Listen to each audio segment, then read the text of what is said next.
Manoma, kad Turgaus aikštė Šakiuose pradėjo savaime formuotis apie 1765 metus čia stovėjusios medinės bažnyčios aikštės vietoje. Stanislovas Augustas miesteliui suteikė 3 prekymečių privilegiją, kurie įteisino Šakiuose vykusią prekybą. Privilegijoje nurodyta, jog siekiant miestelio gerovės ir augimo, leistina prekiauti bet kokios tautybės žmonėms. Aikštė išsiplėtė po 18 amžiaus 90-mečio gaisrų.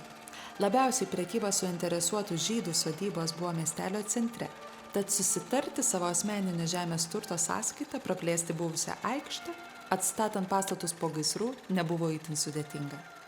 Turguje buvo prekiaujama arkliais, galvijais, grūdais, linais, odomis ir vietos amatininkų dirbiniais. Turgaus grafiką apsprendė religinis skirtingų tikėjimų kalendorius.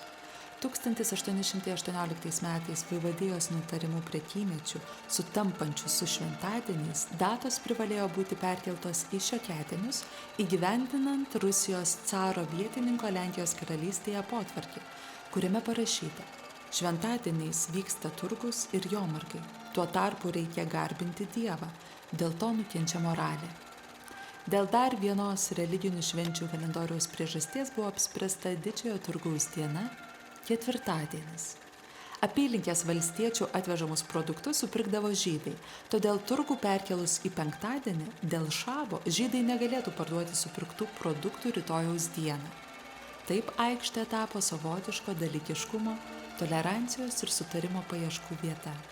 Tiesa apie senąjį Turgaus aikštės vaizdą byloja to meto Šakių nuotraukos, kurių seniausios 1915 metų. Jas padarė kartu su Vokietijos kariuomenė į Rusiją žygiavę karo fotografai.